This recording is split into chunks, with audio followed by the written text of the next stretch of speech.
فالحمد لله القديم الأول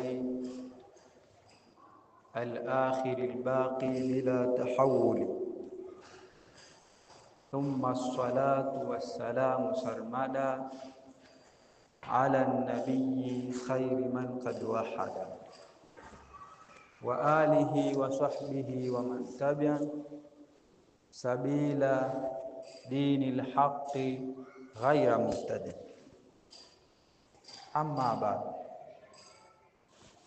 Ama baada ya hayo, ndugu zangu wapenzi watukufu wa Islamu, tuliojaliwa na Mwenyezi Mungu Subhanahu wa Ta'ala kuweza kuingia katika nyumba yake tukufu, si kwa ujanja wetu wala uwezo tuliokuwa nao, bali ni kwa taufiki ya Mwenyezi Mungu Subhanahu wa Ta'ala. Wama taufiq illa billah, hakuna kuwafikishwa kokote isipokuwa kwa ajili ya Mwenyezi Mungu Subhanahu wa Ta'ala. Kwa hivyo kwa uchache tu kwa shukurani tuseme alhamdulillahi rabbil alamin.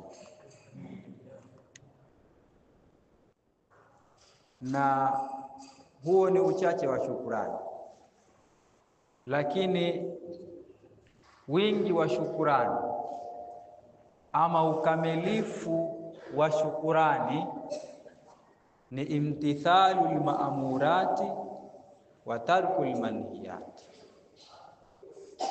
Ukamilifu wa shukurani ili sasa uwe wewe umemshukuru Mwenyezi Mungu Subhanahu wa Ta'ala kikamilifu, basi ni imtithalul maamurat, utekeleze yale yote Mwenyezi Mungu Subhanahu wa Ta'ala aliyokuamrisha, ala wajhi ilzami wal wujubi, juu ya njia ya kulazimu na kupasa. Kwa maana utekeleze yale Mwenyezi Mungu Subhanahu wa Ta'ala aliyoyafaradhisha kwako, kwamba wewe ni lazima mambo haya uweze kuyafanya.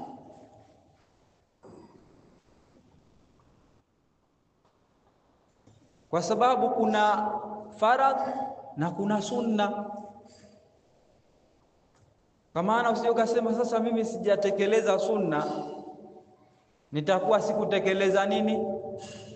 Yale maamrisho ya Mwenyezi Mungu Subhanahu wa Ta'ala. Hapana, bali ni ala wajhi ilizami wal wujubi, ni katika njia ya kulazimu na kupasa, kwamba yale Mwenyezi Mungu Subhanahu wa Ta'ala alofaradhisha kwako wewe uyatekeleze, huo umeyafanya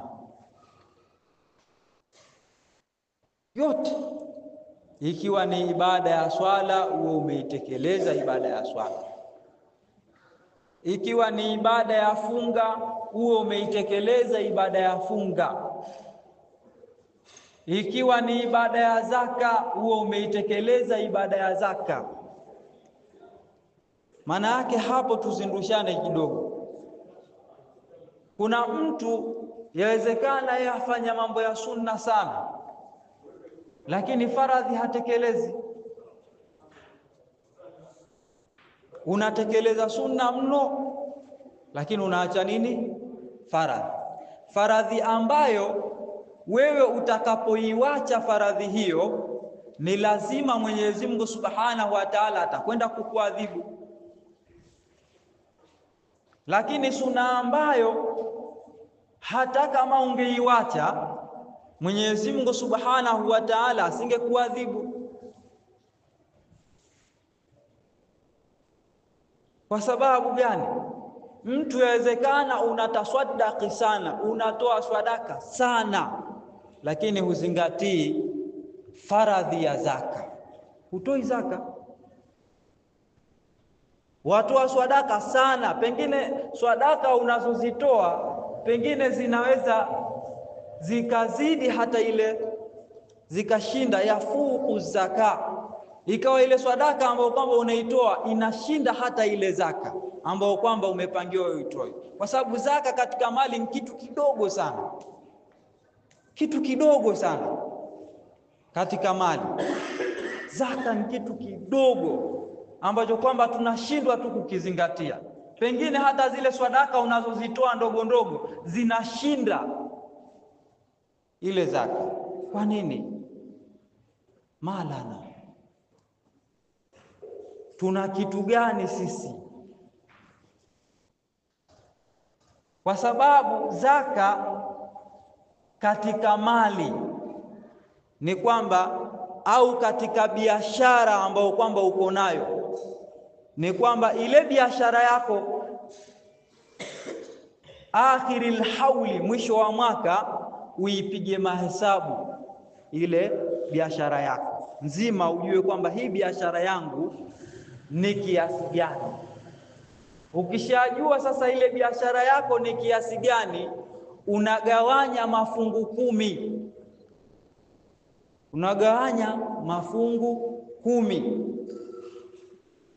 Lile fungu la 10 unaligawanya mafungu 4. Maana yake robo ya fungu la 10, na robo ni moja chini ya ngapi? 4. Lile fungu la 10 unaligawanya mafungu 4. Lile fungu la 4 ndilo unalotakiwa kutoa zaka. Angalia ilivyokuwa kidogo, kwa maana mafungu 9 na robo 3 zote unabaki nazo. Robo moja tu katika fungu la 10 ndio unatoa zaka. Angalia ilivyokuwa kidogo, lakini hatutoi zaka. Kwa nini? Na tutakwenda kuadhibiwa kwa sababu ya kutokulifanya hili, kwa sababu ni nini? Ni lazima. Mtume sallallahu alaihi wasallama aambiwa na Mwenyezi Mungu Subhanahu wa Ta'ala, khudh min amwalihim sadaqa tutahhiruhum wa tuzakihim wa salli alaihim fa inna salataka sakanun lahum. Mtume sallallahu alaihi wasallam aamrishwa na Mwenyezi Mungu Subhanahu wa Ta'ala, na ni amri hii si kwamba labda ni amri ya mandubu au mustahabu, ni amrul wujubi, ni amri ya lazima hii. Wanachuoni wa usuli wanasema khudh min amwalihim sadaqa, chukua katika mali zao sadaqa, chukua katika mali zao sadaqa. Ya sasa hapa imetajwa sadaqa, lakini bimaana zaka, kwa maana ya zaka, kwamba chukua katika mali zao zaka, tutahhiruhum, litawatuharisha wao,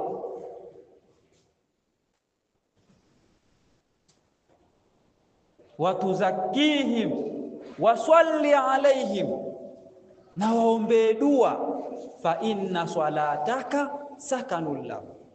Hapa waswali fa inna salataka, hii swala hapa imekuja kwa maana ya nini? Dua, kwa sababu swala, as-salatu lughatan huwa ad-dua. Swala katika lugha nini? Ni dua. Maana yake katika hivi vitu kuna lughatan wa shar'a. Sote hapa tunaweza tukajua kuna lugha na kisheria, ni kwamba waswali alaihim, waombe dua. Hakika dua yako wewe mtume kwa wao ni utulivu. Sasa tumeamrishwa kwamba tutoe zaka, toe. Kwa hivyo ukamilifu wa shukurani ni imtithalul maamurati wa tarkul manhiyati, ni kutekeleza yale maamrisho ya Mwenyezi Mungu Subhanahu wa Ta'ala na kuacha yale makatazo yake alotukataza. Tumeambiwa tuswali, kama tulivyosema, swali, tufunge, tutoe zaka, tuhiji. Maana yake hija imewekwa kwa yule ambaye kwamba ana uwezo wa uko kuhiji. Ni lazima kwake yeye afanyeje? Ahiji. Lakini inawezekana ikawa una uwezo wa kuhiji na huendi. Sasa huoni kwamba unaacha faradhi? Na ukiacha faradhi ni kwamba alfaradhu yuthabu fa'iluhu wa yuaqabu tariku. Faradhi analipwa thawabu yule mwenye kuitekeleza ile faradhi, lakini wa yuaqabu tariku, na anaadhibiwa yule anaiacha. Sasa Mwenyezi Mungu Subhanahu wa Ta'ala kashatufaradhishia pale aliposema walillahi ala nasi hijjul baiti man istata'a ilayhi sabila.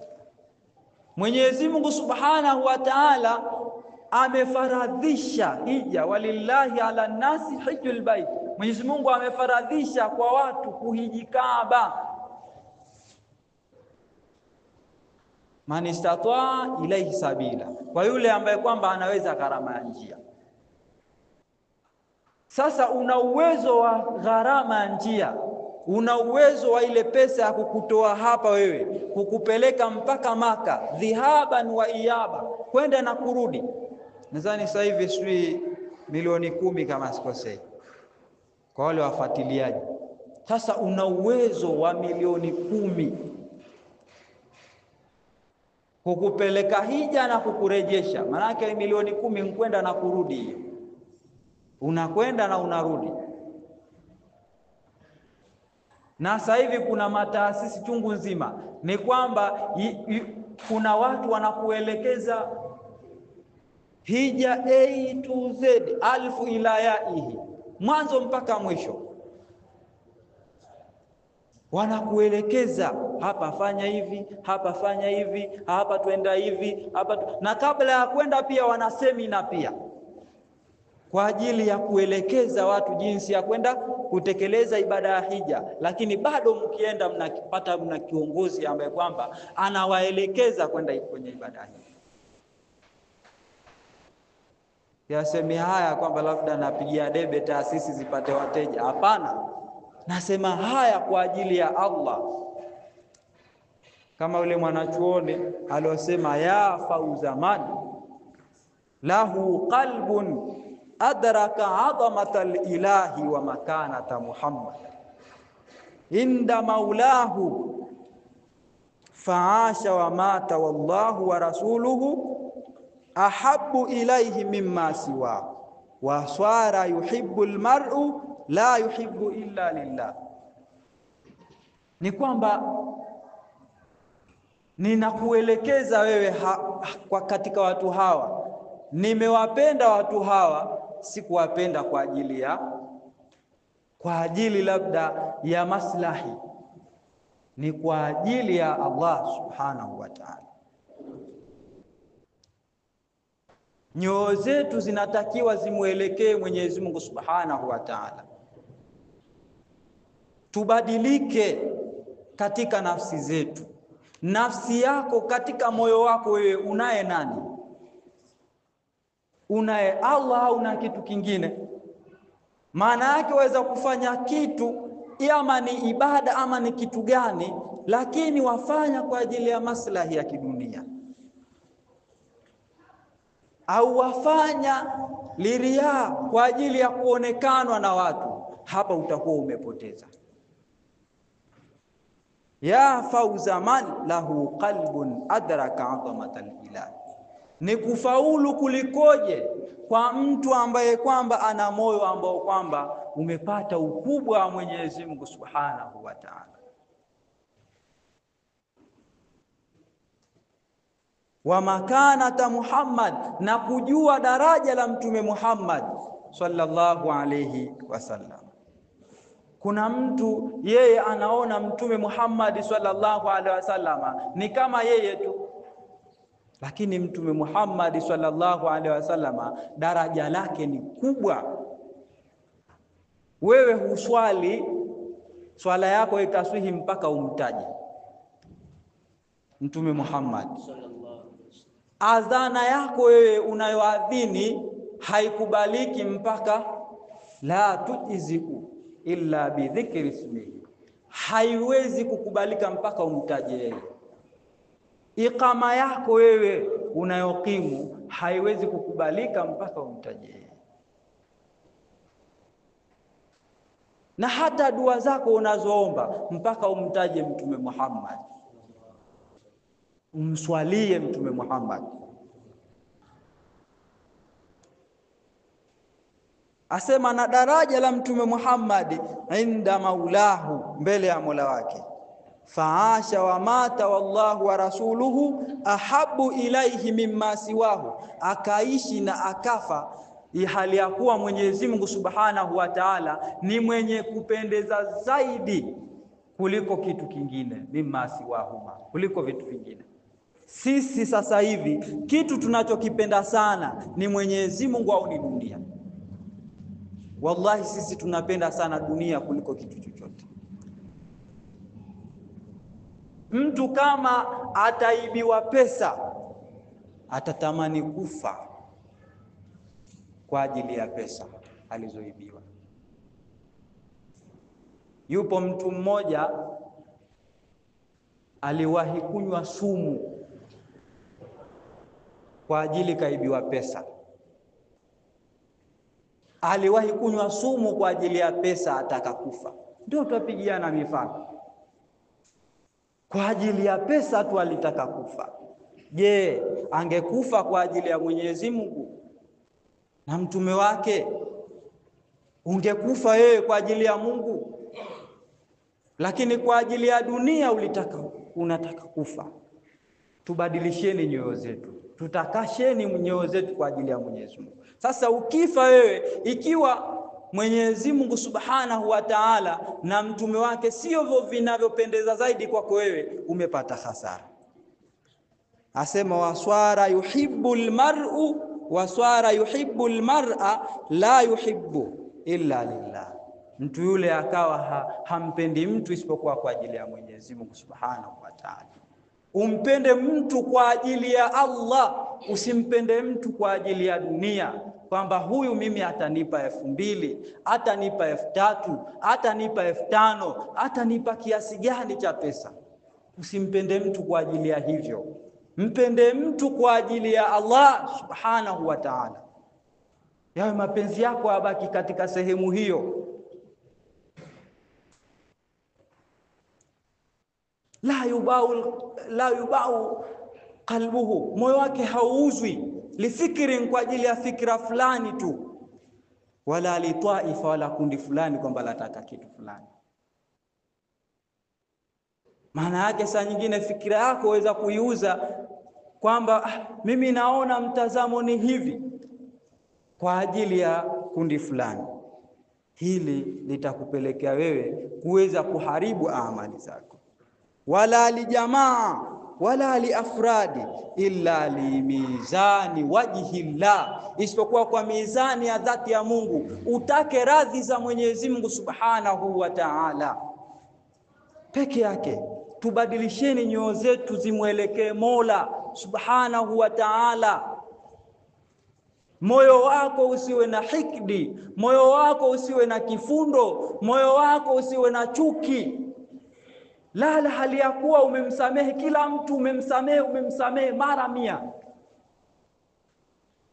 Badilisha moyo wako, fanya vitu kwa ajili ya Allah, usifanye kwa ajili ya watu fulani au kwa ajili ya mtu fulani. Kwa nini unaharibu moyo wako?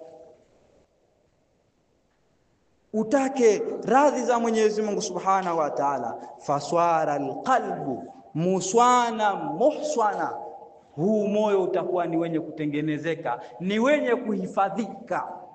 Moyo huu ambao kwamba haupendi isipokuwa unapenda kwa ajili ya Mwenyezi Mungu Subhanahu wa Ta'ala. Tumwekeni Mwenyezi Mungu Subhanahu wa Ta'ala na mtume wake mbele. Tusiweke maslahi ya kidunia. Dunia hii ni ndogo. Dunia imefananishwa ni kama mzoga uliokufa. Je, utauchukua uende ukale na wanao? Hii dunia, ad-dunya balaghun ila al-akhirah, dunia ni ufikio wa kuelekea akhera. Ifanye wewe ukiitafuta dunia, unatafuta kitu kitakachokufikisha akhera, kikufikishe ukiwa salama mbele ya Mwenyezi Mungu Subhanahu wa Ta'ala. Usifike hali ya kuwa katika moyo wako una kitu kingine kisichokuwa Mwenyezi Mungu Subhanahu wa Ta'ala, utaangamia. Mpaka hapa ndugu zangu Waislamu, niishie. Wassalamu alaikum wa rahmatullahi wa barakatuh.